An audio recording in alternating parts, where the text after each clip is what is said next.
And thank you for that introduction. It was quite unexpected. Okay, so welcome everybody. We are today going to talk on bioethics. Does anybody know anything about bioethics? Have you heard about the term? Lots of shaking. You have a tall task. Right? So we will try and cover some of the concepts that can come within the ambit of bioethics. Of course, it's not comprehensive, but I have tried to put the toughest questions to these panelists here today, right? So what I'm trying to do through this Q&A, so I am not moderating because I don't know anything about bioethics. I am just going to do a Q&A, and after that I'll hand it over to you to do the Q&A. Right? So I'm not here to philosophize, but we are looking to question and debate. And with me are Dr. Jisani and Ms. Malvika Thapre, and you've already heard their introductions. We'll start lightly, and let's get everybody on the same page.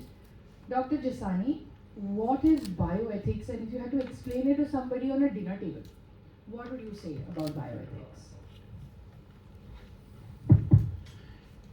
Yeah. Well, it's good being here, and I was fortunate to be here in the morning too. And I hope you will be less tense now because there is no judge around. Right? And I'm not going to judge any one of you. You can argue, you can make your point without any hesitation because no judgment is going to go against you, right? I would expect you to be very argumentative because you are lawyers. I have a lawyer at home, and she argues quite a lot. Yeah, she is my daughter, and it is very, very tough to appear in front of her. So I hope you will also do the same. And I'm not surprised that there are less number of people now than what they were in the morning. But I was told that you also get some teaching on medicine law and laws related to healthcare, but it's done in such a manner that you can take it out in option, right? You don't have to be expert there. The same thing happened to me, in 1970s when I was studying medicine. The forensic medicine was a subject which we were taught in second MBBS, and within that we were taught professional ethics. So ethics was the one chapter in the book on forensic medicine. So when I was a student, I was an activist. I was doing a lot of work in students, working in trade unions as well as in slums and villages. So I hardly used to attend a lecture, just as you are doing. And when I attended, I used to sleep on the backside, or write poetry, whatever. And we young people, whatever young people do. Now I think you have more things to do than we didn't have much, not many choices. But I never attended classes of forensic medicine. So when I went for Viva exam, the external examiner, and what I did, I just read the entire book, 2 or 3 books of forensic medicine before exam. The only thing that I did bad was that I didn't read the chapter on ethics. I said, who is going to ask? This is a very boring part. And in written exam, it was coming as an optional short note. So who does such it? And I was so unfortunate that the external examiner picked me on that only. And I was very, very, they said that truth telling is a very important ethical principle, right? So I said, sir, I have not read ethics. Apart from that, anything you ask on forensic medicine and toxicology, I'll answer. He said, how come?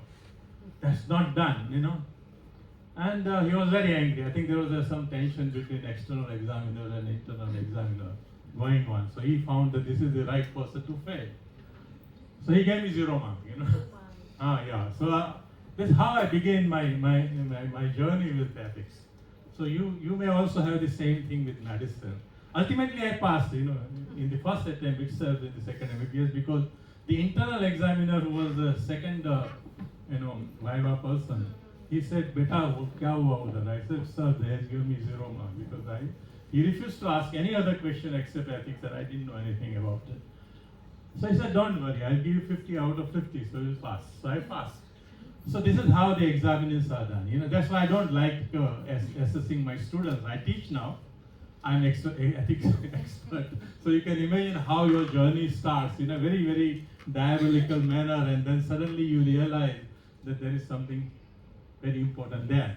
So that's how when you ask me about bioethics, I said, "Wait, I must make a confession to my students and tell them that I did start Starting on very this right seriously foot. about it." Starting on the right. So I told you about what is morality and what is ethics and all. Now when you apply it to medicine, it is called medical ethics, or it's called biomedical ethics. But when you apply it to the larger system of living or biology or environment on which the biology depends, that becomes bioethics. But you may need to learn a little bit more refinement there, is that the idea of medical ethics or professional ethics are very, very old. You know, he was talking about code of Hammurabi. Hammurabi code was one of the Assyrian, very, very old code. But we also have Hippocratic oath. That is also part of ethics. And you have a Charaka Samhita. I don't know how many of you have looked at it, but there is a full chapter on ethics there. And it's a very, very interesting chapter. Actually, you should read it and interpret it in the modern context. There's very little work done by the Indian, medical practitioners on that. There are a few books available, which is done by the foreigners who came and read them and try to interpret. But it's very, very important area. So, talking about professional ethics, what are your duties, how you should be behaving, all those things, or doctor-patient relationship, that these are the things that you should take, keep it in mind, is a very, very old preoccupation of medicine. But the discipline where you have to discuss about, how do you take the right decision is a problem. That was not discussed so much there. It was prescriptive, but it was not providing you the basis of why these decisions are taken. I think in the morning also, I think Justice Patel told you that you have to make choice. But the point is, how do you make a choice? What is the methodology that you use to come to the choice that you are making? And how do you ensure that the choice that you are making is correct? Because ultimately, ethics is about what is right and wrong, right? So how do we make choice? Those are the components which are very complicated and philosophical components. So you have to go into the theories and you have to go into the principles of applied philosophy. Because when you apply philosophy to the day-to-day experiences and problems, that is where the ethics comes. The ethics is sometimes called practical philosophy. The other philosopher may be very ivory tower, but the ethics part of the philosophy connects to the world, right? So that part is very important. That how do you decide? Do you decide using your social values as a fulcrum to make a choice, or do you look at your professional values, or you look at it in a more rational manner? But the social values have a lot of biases in it. This is white, right? And white is always better. To be fair is Indian obsession. I'm sure all the kids here must be thinking about the fairness cream, which one is the best and which one is not best, right? Irrespective of whether it is Shah Rukh Khan, advertising it or somebody else. This is I think the highest sold commodity in India is the fairness cream, right? Fairness cream. She will. So why white is good and black is not? Why black market? Why not you say bad market or something like that, but black market, So whitewashing, so you're doing something, to make a bad a good one, something like that.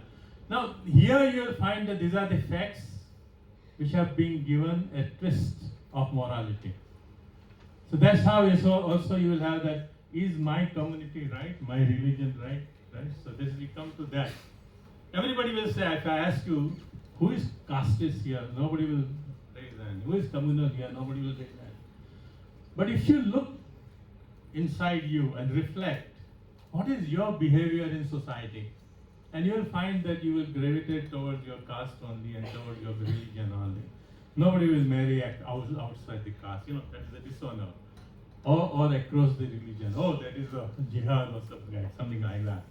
Now this is the problem, and this is where you have to, because if you are making a judgment of choice, is based on social values that you pick up or morality you pick up, then you will have to ask this question that is this morality correct or not? And ethics provides you that part. Ethics that way is a very rational system. You can use religion as a standard. But if you come to the modern times, you might have heard of Immanuel Kant and J.S. Mills and all, who use theories related to duties, related to outcome, consequentialist duties and all. Now here you will find that you are supposed to decide based on rationality, based on evidence. Just like law you need evidence to prove a case, and here you require scientific evidence. That is color having any kind of moral property?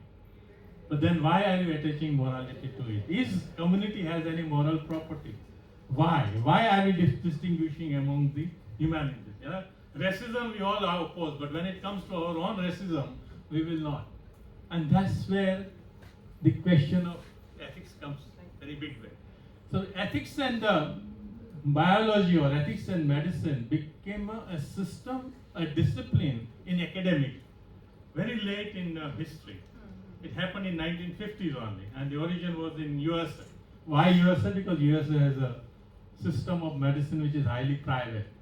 It throws up many challenges. Large number of people don't get health care, and if they get less than what is they required, right? And then at the same time, they also get high technology. So in 50s is the time you might find 1950s when the new technology came. The dialysis and the kidney transplantation and all. And they realized that the technology availability was low as compared to the number of people needed. So how do you take decision? And then realize that if, as doctors we take decisions, then there will be a lot of uproar in the society. So they created a system which was ethical consultation with a wider strata of people. So how do you do that? And that's how they drew lawyers, philosophers, social scientists. And that evolved as a discipline as a part of philosophy as well as part of medicine as well as law. And that's how the discipline of bioethics emerged in later part of 1960s. So which combines both, the moral reflection or the ethical reflection on the morality and connecting it to the biology and environment. So this is how I'm sorry I go roundabout, but I hope you get the point that when you reflect on morality, you are doing reflection from a philosophical angle to actually examine whether your morality is good or not. Because we all have moralities which may be very regressive, and we have to identify it if you want to become better, right?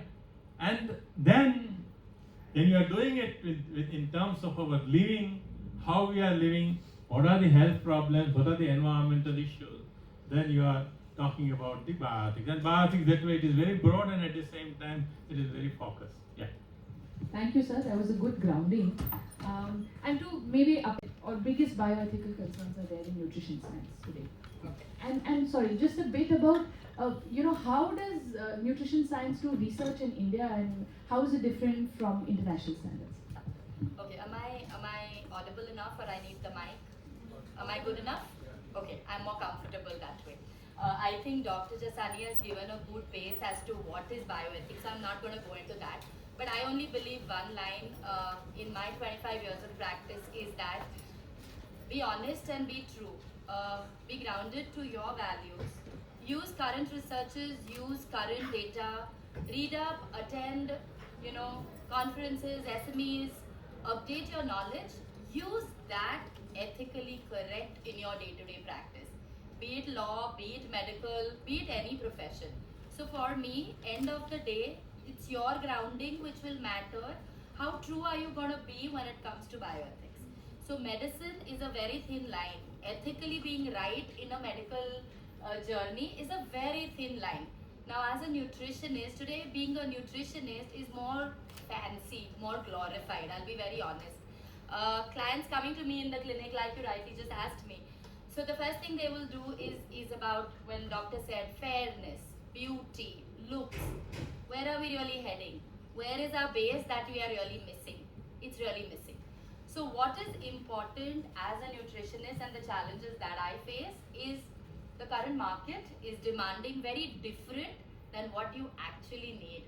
And then the onus is on me. Should I be crossing that line and breaking my ethics, my grounding and my laws and changing as per the current times and moving with the flow? But that doesn't let me do.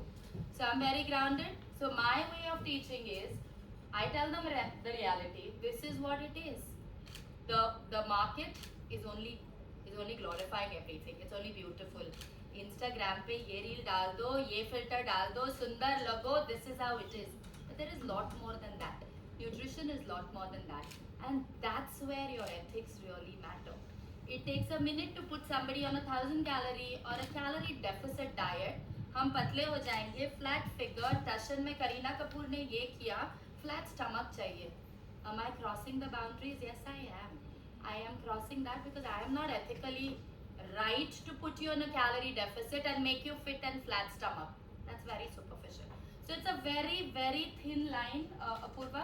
So you got to be grounded, you got to be true, you got to be honest, you got to combine your knowledge, your current research to the opposite person and put it across. And then you have a beautiful balance of this bioethics. What was the second question? I'm sorry. About nutrition science and research. Okay, now research, if you'll ask me, 25 years ago and today, rather 5 years ago before COVID and today, there is a big positive trajectory. I mean, if you'll ask me, we are on another level.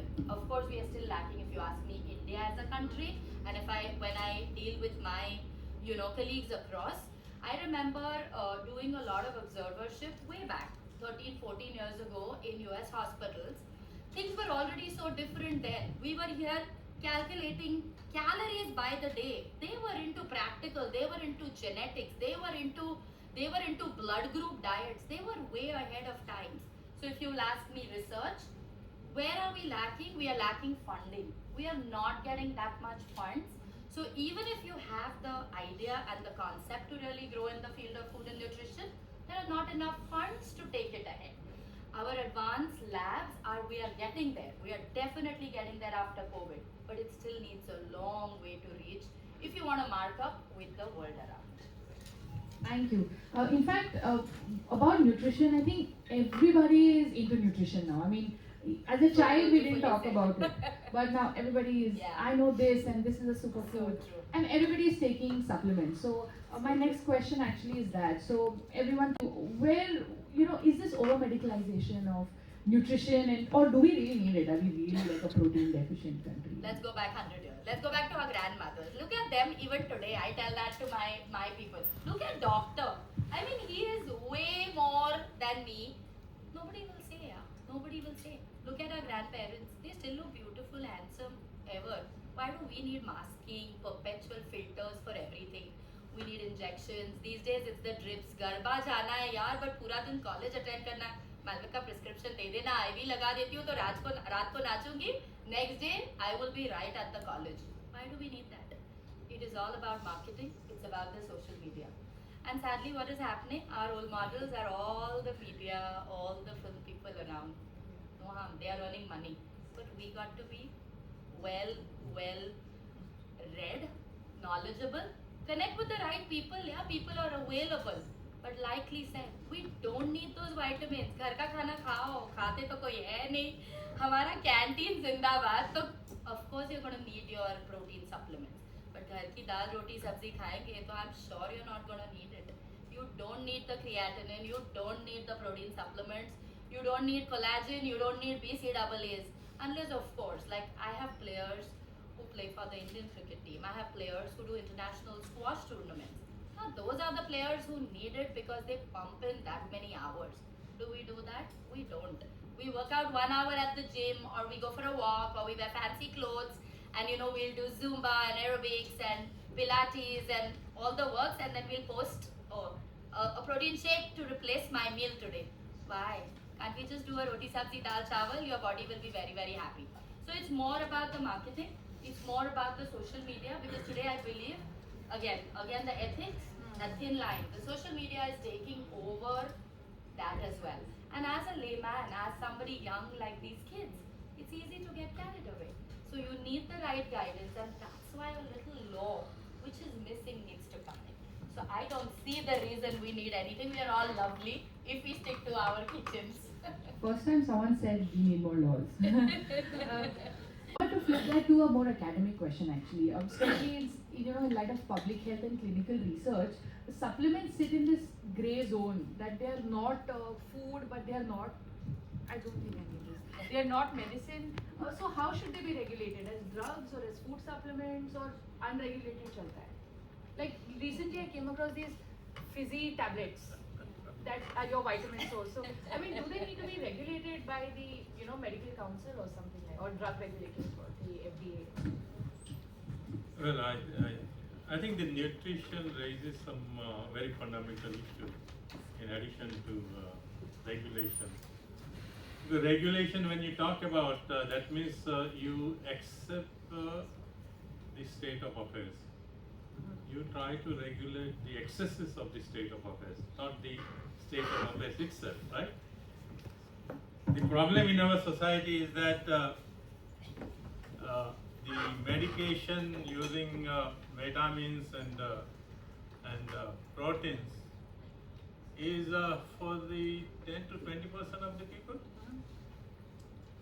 But for the rest, what is most important in nutrition is to get food and get a balanced food. So true. Now, same thing is in medicine. You can see a very bright, big corporate hospital around, or we also have such bright trust hospital around. You may have a Nanavati, you go to Bombay Hospital, then you go to Ambani Hospital, all kind of stuff that you will see.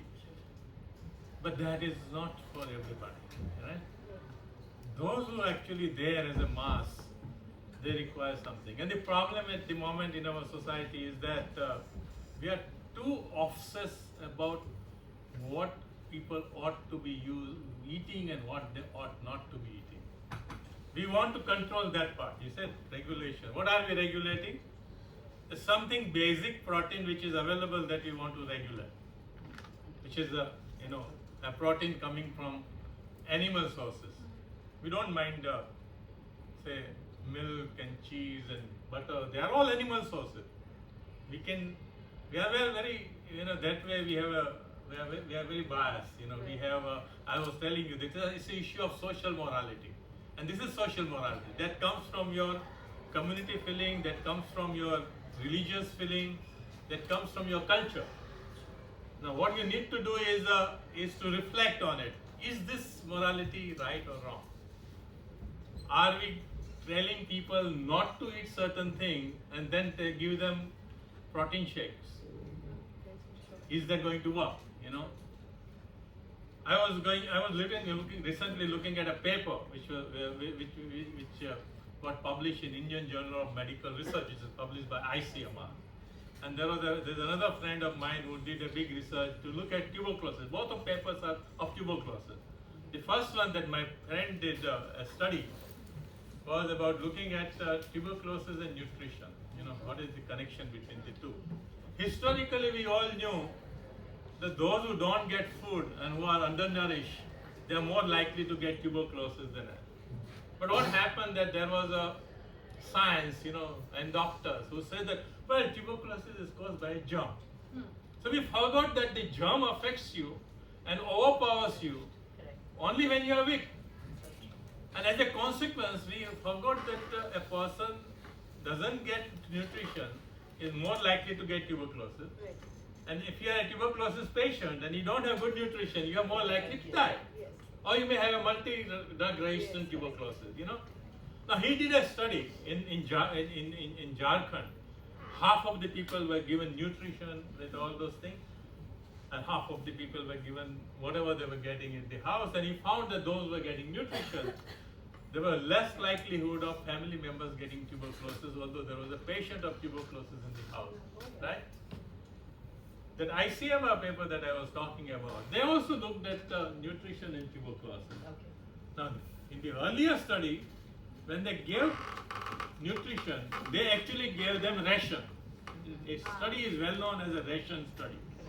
So give them raw ration, which is having protein, carbohydrate, vitamins and everything, vegetables and everything. And let them make the way they like. And their improvement. This second paper said that why to have all those things about cooking, you know? We have big companies. They'll come out with that energy bars, you know, chicky type, you know, where you have peanuts and you have all kind of things going in it, and let them have it, right? And then they will definitely improve, kind of stuff. So this is what I think. Where we are missing the vital link in nutrition is food. What kind of agriculture is that? For whom it is producing? You and I can, you know, order food on Zomato or here and there, but not everybody. Even COVID time, you know, we all were nice because it was, the whole system was made to save you and me, not people on the road. You know, they had to go walking, or they had to come and deliver food to you when COVID jumped, the virus was going all around, right? This is where you will have to have a look at it. Because if you are looking at the people of the country and you are talking about nutrition, so if you want regulation, then the regulation will come if you believe that this requires a law. Without law, regulation doesn't come. Ethics regulations are normally voluntary. What we call applied ethics or you know, normative ethics, where we also have codes and regulation. But unless it becomes part of the law, like the Code of Medical Ethics is part of the National Medical Commission Act, and as a consequence, it becomes mandatory. So if you want to do that, you will have to have a law. You have a law which is covering part of it. You know, you have a law which says that advertising of breast milk substitute is not allowed. Why? Because instead of telling poor people that you breastfeed your child, you say that, well, give them breastfeed substitutes, right? And you know, Nestle is the biggest company which came out in a bad light at that time. In 1980s, it was a massive campaign by the pediatrician against it, and the law came about. There are certain laws which does, but today, unfortunately, laws are very moralistic. They say don't eat this and don't eat that, rather than saying that please regulate the behavior of elites who are giving prescriptions of wrong kind of stuff to our kids, right? So laws are there, but you'll have to remember the morning what you learned, that there are laws which are ethical and there may be laws who may not have good ethical foundation. Now what you do about the laws not having ethical foundation, I think Justice Patel told you, I don't have to tell you. But you will have to struggle because you are the young people who can make changes and get new laws, you know, and convince our people that the right kind of law is required. So yes, you want to regulate, but you know, nutritionists are very powerful people, doctors are very powerful people. How many of you are really getting regulated by Bar Council laws, you know, regulation? How many lawyers are violating the regulations of the Bar Council? Large number of them. And not only that, I mean, what Dr. Tota was talking about. Bar Council have passed resolution. Do not provide legal aid to so and so, you know, who is accused of certain crimes, right? Now, this is the kind of thing that is happening, that we are getting carried away by the social morality and forgetting about our ethics of our profession.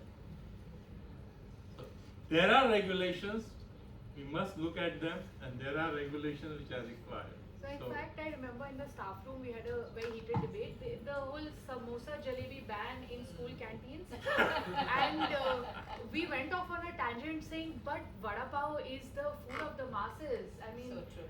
they need that carbohydrate spike, and you know this is wrong to regulate food.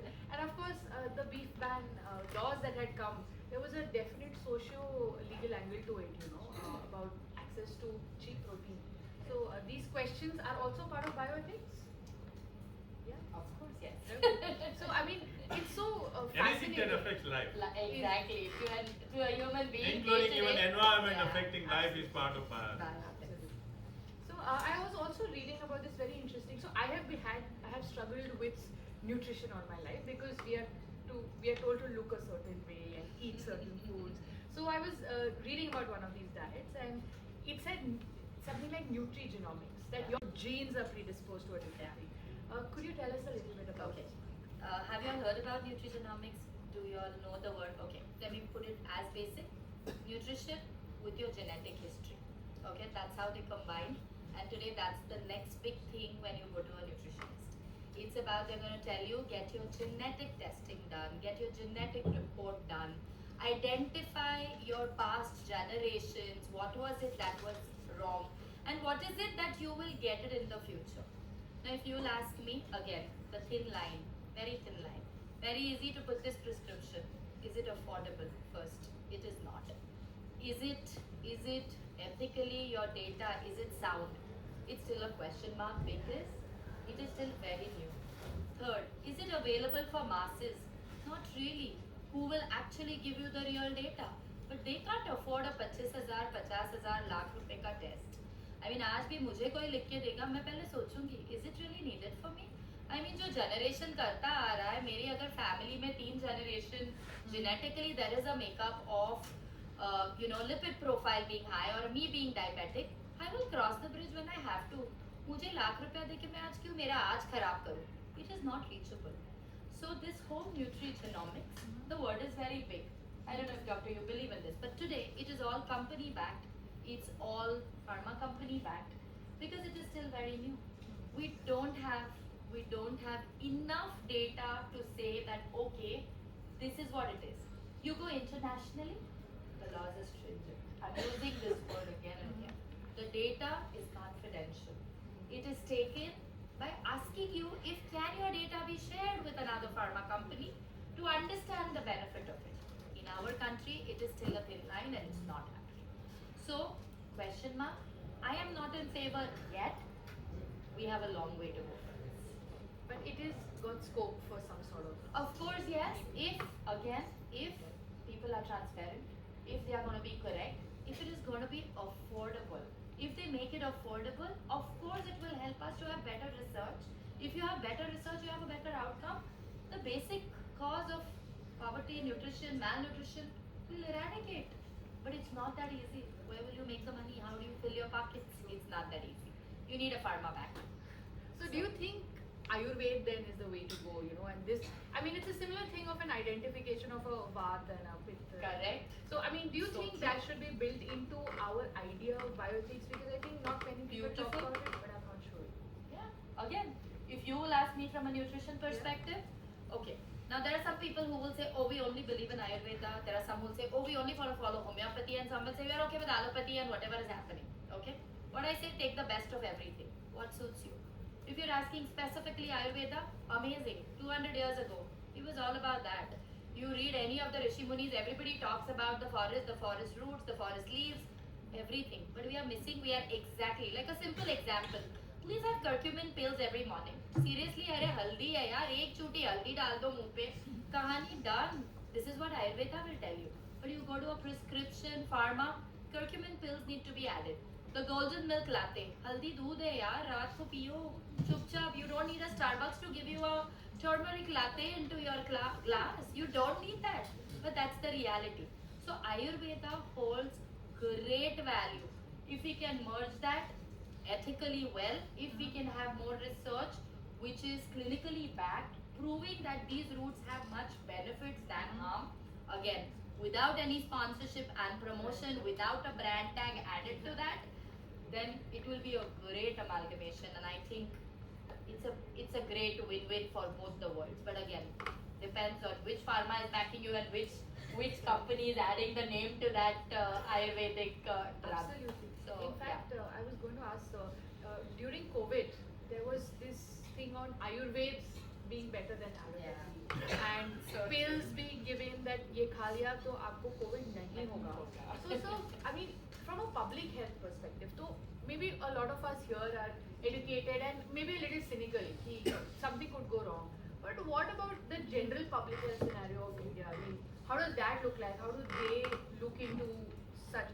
Up to Ayurveda dal diya. So you're like, oh, Ayurveda is my ancient science, so it must be right only. How do you tackle that on a public health policy level?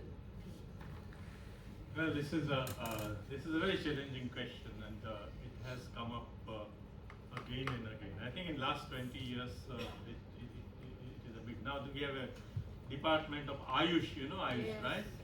So it's not just Ayurveda, but you have Unani, you have homeopathy, you have yoga, you have naturopathy. All of them are now coming together, and there are separate councils to regulate them and all. When we talk about pharma companies, we normally identify pharma companies with the allopathic medicine, right? There must be about 50 to 60,000 allopathic formulations, which are called drugs in the market, which nobody can remember all the names, right? But there are large number. They are called brand names. You know, even there are generic brand names, and they are circulating. So same way, you will have about 20 to 25,000 Ayurvedic preparations in the market. So the pharma companies are in Ayurveda as much as they are in allopathy. So when you talk pharma, you'll have to think about the interests of both of them. Now, the basic theories that explain Ayurveda is being debated in a very big way now. I don't know how many of you read the journal that we publish. It's called Indian Journal of Medical Ethics. It's an open access journal being published for last 33 years. So it's run on a philanthropic model where we don't charge from the authors to publish articles. Normally open access will charge from the authors. We raise money from philanthropy to sustain it.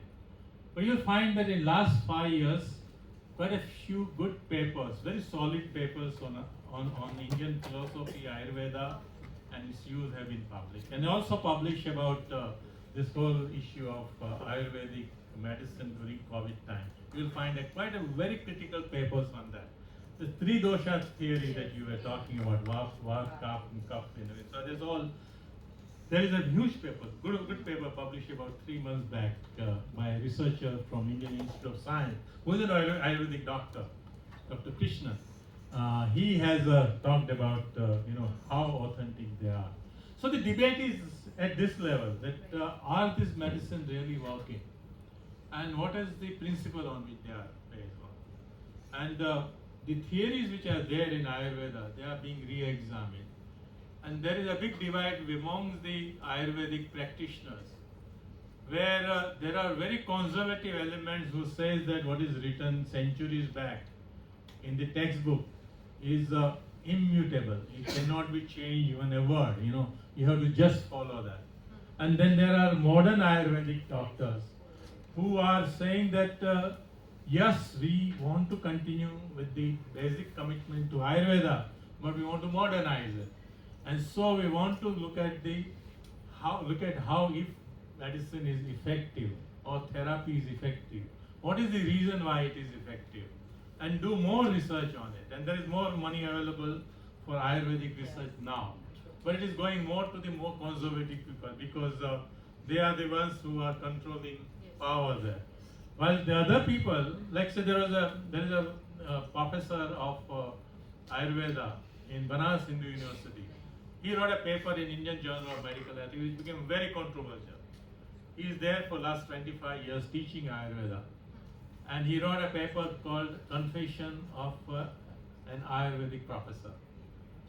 And there was, if you go on the website and read the paper and look at the responses which have come, two extreme of responses. Some are abusing him and some are supporting him. And he came out, he said that I am from physiology. And whatever the science of physiology that Ayurvedic texts are teaching me, I am finding it very difficult to explain scientifically to my students. I did it for 25 years by going roundabout and telling them that what is written in the text is correct. But I can no longer do it now. And I have to go for the modern thing in order to understand it. And he was really, and he is still continuing. His name is Kishore Patwardhan. He's a professor, and he has continued doing research. He has published afterward 2 more papers, and he is doing more research. So he is very committed And he's not for somebody who has sold his soul to the allopathy, that I'm an inferior because I'm in Ayurveda. No, he doesn't believe that. He is a very strong personality, and he said, yes, I want to bring Ayurveda at the right level. The last point I make is, as I told you, that there is a lot of discussion about, you were talking about integration of Ayurveda and the modern system. There is a big opposition from both the sides. Yeah, you will find both the sides. The Dr. Krishnan that I told you, that who wrote on Tridosha, he wrote a letter to the editor in the Hindu, saying that what Pondicherry is trying to do, Jipmer, is not right. And then there are modern medicine doctors who even want to go on strike. Recently, Maharashtra, they don't want homeopath to do it. In homeopathy, according to modern medicine, is not a medical system at all. It has no science, according to them. It is just superstition. Ayurveda, at least they accept that it has science, but a different kind of science, or low-level science. But they accept, right? Because allopaths always have a superiority complex. It's like you being a Supreme Court lawyer, and then there are district court lawyer. There is a big differences like that. But homeopathy gives you something that the sweet, the goli. Yeah, where they are using substance which is diluted to such an extent that dilution is to such an extent that no molecule of the substance remains in the solution. And they said that this affects and this cures.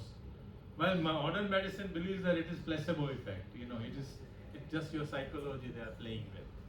But that is not in Ayurveda. Ayurveda is not like that. And that's why the doctor says, you have to get the elites together and appreciate each other's science and learn from each other is more difficult. A person on the street who is simple person, who is having a problem and finding a solution, will go to anybody who provides solution. But you and I have a big ego. We don't want to learn from each other. We don't want to support each other, because all of us are competing in the market. You are talking about market, right? And that's where we are failing. So it's a very big challenge for us. You are all young people, and with your dynamism and with something you will change, and hope that all these professions improve. Yeah. At this point, I'm very worried that social media has taken over their lives and their attention span. So it's very difficult to get any thought across to them unless it's in a reel format. Maybe the next bioethical dilemma is going to be how to retain attention span. But no, I love social media, but we talk about it differently. Yeah. But I was just looking at the time. And Because they also have some questions. I have two Okay. big ticket questions that I I have to speak too much, too long. That's a problem. No, sir. So I want to talk about HeLa cells, right? Huh? Henrietta Lacks, the consent and the misuse of the HeLa cells for creation of drugs, and so I was hoping that you could throw some light on, You want to talk about clinical trials? Yes, I want to talk drug about trials, drug trials. I want to talk about the role of consent and how it plays out in vulnerable groups. Like, for example, if I take a more graphic example, during Nazi Germany, they used Jews to carry out clinical trials. But while that helped everybody in the long run by developing drugs, how does it, that is an extreme example, but otherwise an autonomy. Okay, I was doing an experiment, this person signed up for clinical trial, and they signed up for X but not for Y, but I used their cells for Y, but I didn't give any information to the patient or the person who signed up for the research. Where do you stand on that? How does that play out behind the scenes? We only hear it once it becomes big. How common is it? How does it work? How many of you love reading history? I don't know. Oh, great. Ah, my God. Very good. Very good. I think then I can take you down the history, a little bit, very briefly. In the early part of the 20th century, so starting from 1900 to the Second World War and Jews in Germany you were talking about, The medicine or scientific medicine was the strongest and the most developed in the world in Germany. Germany is the cradle of scientific medicine. And Germany was also a cradle for being more mindful about ethics. So you'll find that the ethical regulation on the clinical research or the drug research was highest in the early part of the 20th century in Germany. So then you know about the First World War that Germany lost, and they had to pay a lot of reparation money, and so their economy went down. And as a consequence, there was a rise of fascism or Nazism, and Hitler comes to power, right? They did not dilute their standard of quality. They did not dilute their ethics. What they did was just change it. Very simple, subtle change. You know, because I was struggling to understand that how can they, who were more regulated by ethics and science, as compared to even America. America was very backward, you know, at that time. America learns from Germany, because America. Have you read a book, a novel by A.J. Cronin called Citadel? Some of you who are fiction readers, I am a big fiction reader. A.J. Cronin's book was made in Indian film by Vijay Anand. It was called Tere Mere Sapne. I don't know whether you have seen that film also. Where you know, the training of the doctors was through internship in the existing doctors, you know, in their clinic. There were large number of medical schools, and they imported idea of science, and they appointed a committee called Flexner Committee. The Johns Hopkins University was the first university in USA to use the scientific medicine as a foundation in late 19th century, 1898, 99. And then Flexner report actually created. So Germany was like that. So what they did, they just changed the definition of human. You change the definition of human, then you can have the same standard but applied differently, right? So if I say that everybody here sitting is human, then I have to have standard applied to all of them. But I say that, oh, those who are on the left side are subhuman and right side are human. They will get the right thing. These people, I will not treat them as, I can do any kind of experiments on them. I don't have to consent, I don't have to do anything of that kind, right? So this is what they did. Remember that this can happen anywhere. It happened in USA till 1960s. You know, the black people were not given membership in American Medical Association. 1960s I'm talking about. Right? They had a separate medical association, not part of the American Medical Association. So when you talk about apartheid, you can talk about what is happening in Gaza today, where the genocide is going on. You will find that where there is a wall created between Palestinians and the Jews, you will find that those who suffered in Germany, they are the ones who are oppressor today. So this is oppressed becoming oppressor is a very, very old story of the humanity. The more you get traumatized, the reaction may also be extreme. You know, that can happen. But the issue is, as you are saying, that what they saw in Germany was that did all this research, and this has turned out to be not so great. There is one. So, like say, you want what was the research they were trying to do? You want to find out what happens to a human being when, say, there is no liver function. So the best research methodology is to get you, open your abdomen, take out your liver, and then find out what happens to you, isn't it? That is the best methodology. But that is the least ethical methodology available, right? In COVID, easiest way to find out what happens to a person who gets COVID is to infect large number of you, keep them in a room and see what happens to each one. Right? We find out what happens, right? But none of us did that research. Why? Because that is unethical. So this is how they did. They wanted to find out at what level of temperature people can survive. Why they want to find out? Because they were bombing London. And when they're bombing London, there used to be anti-aircraft. and their aircraft pilots will fall in the between Germany or between England and France in that Gulf, and it was so cold that they used to die. Now you can produce more aircraft with technology, but producing pilot requires time, isn't it? So how do I save my pilots? So they did hypothermia experiments on the Jews. Right? So there are a number of experiments. I can describe all because I study. I'm a heavy reader of Holocaust literature, so I have read almost all medical books and all. That's on that. But this is the issue. Can you sacrifice some people in order to have benefit for the large number of people in the research? Can you do that? We could have found 8 drugs very fast. We could have found COVID drugs very fast. As I said, that after infecting you, keep it in the room and then keep trying various kind of medicine, right? And when some of them will work, and then why is that will? But you may die. You are all nationalists, right? There is a lot of patriotism. Give your life for that. But we all don't mind. Life is given by somebody else. But when we have to give, we have a problem, right? So that is the first principle came from Nuremberg trial.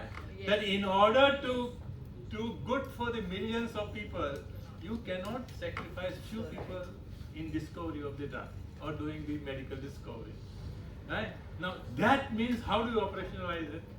And one of the principles that came in Nuremberg Code, or the strong principle, it cannot be done without the consent of the person. Right? Same thing is in your law. If you are taking a testimonial evidence, you remember what is testimonial evidence? Somebody giving, evidence in the court. It has to be voluntary. That's why you cannot torture, right? Torture is a part of the due process of law. Why? Because testimonial evidence has to be voluntary. Same way, in medicine, ethics, or research of any kind, the participant has to be voluntary. Second thing is that it has to be with information. So they said that, well, information is not sufficient. You just give information. You don't find out whether you understood or not. I'm giving you a big lecture, but I don't know whether you understood it or not. That's how these people take examination, right? To find out whether you understood or not. So that don't call it informed consent. Call it understood consent. And then the third component that comes is that how do I believe that actually you took consent? They say, oh, document. That's how the issue of signing or video or audio or even verbal consent with a third party signature, all those kind of things came. That researchers are all good people. They have to be there. They are from our class, right? You and me, all educated people do research. All uneducated and poor people don't do research, right? So they are good people. But remember, in ethics, the biggest problem is not caused by the villains. In Hindi film, they are caused by the villains, right? But in ethics, the biggest problem in research is caused by the good people. So when good people do bad things, really problem, right? So we are talking about in the morning, Justice Patel said that be good. Aristotle said virtue, you have to have virtuosity. But then he also talked about doing good is different from just being good, right? How to do the right way of research is the ethics and science, right? If there is no science, there is no research. It is in. Maldika, I want to ask on women's nutrition actually. Do you think they're underrepresented in the nutrition community? And they're only tagged as, okay, if you're a mom, your nutrition should be this way, and not otherwise. And, how do you deal with that on a day-to-day basis? Okay, I won't take much time. Tummies are already growling, I can see that. Quickly. It's a fact. It's a fact. Maternal nutrition, perpetually, you need to be pregnant, you need to eat this, you need to be pregnant, you need to eat that. Hello, what happens to all of you? What happens to people later? What happens to little babies? Yes. Women's nutrition, sadly, in our country is more, maternal oriented. Now, menopausal also is coming into picture. But I feel there needs to be more awareness, more talks, more knowledge data available for every age bracket, because a woman changes in every age bracket. Today a decade is not 10 years, I say 5 years is a decade. I see a change every 5th year into a lady, or any human being, but more so because of the hormones, because of the multiple things that a lady does. So it's very important, and I do see a dearth when it comes to even research, enough data available. I do see a dearth, and again, I see a dearth to get funds to even do a research on that. So there is a lacuna there, and that definitely needs to be filled in. And it's not only about getting pregnant and getting on a good nutrition, or being menopausal and then getting on a good nutrition. Sorry, you need nutrition from the day 1 till day 100, whatever it is. Thank you. And sir, closing remarks on eugenics. Now that was a topic I wanted to take earlier, Yeah. but I thought I would have more time. And it's more, I'm more interested in it because my PhD was on disability. So how do you look at eugenics, especially for the right to live for persons with disability? Law has already said, okay, if you have Down syndrome, if your child may have Down syndrome, terminate kar sakte ho. But what if this gets extended and say, okay, can you edit out this gene? I will not have a visually impaired child. Where does ethics lie, or where does bioethics lie in eugenics? Well, genetics and ethics, because the new the Casper technology that come, so they do a lot of gene editing, which is a very big advancement. Insofar as they use it for what we call somatic purposes, where you use it in somatic cells in order to treat a disease, it is considered to be good research to carry out. But those gene lines which are inherited, right, where if you do any editing of it, earlier it was called genetic engineering, you must have heard of the term gene editing is nothing but genetic engineering, where you edit the DNA of the person. So when you do it on the cells which are inherited, because you edit it, it gets inherited. They edit. Now we don't have at the moment technology to reverse something that we have already done. Okay, so if you edit it and it leads to something bad, it's a problem, right? So at the moment there are a lot of restrictions on doing on that, but other researches are carried out. But as compared to that, eugenics, it can be used as for the eugenics, but eugenics was used even much before genetic engineering came into the world. Because that Hitler is another fellow, but before Hitler, Charles Darwin, right? The Darwin talked about, the social selection process and the fittest people will survive and all kind of stuff. Now when that was brought to the biology, where they said that those who are physically and mentally and otherwise better, they are going to be surviving, you have a problem. That's how the whole issue of racism started. Because racism was based on an understanding that person with colors have less intelligence. The cranium is smaller, or the brain is smaller, or something like that. And because of that, they are less intelligent and they have less skill, and they are supposed to be subordinated to the others.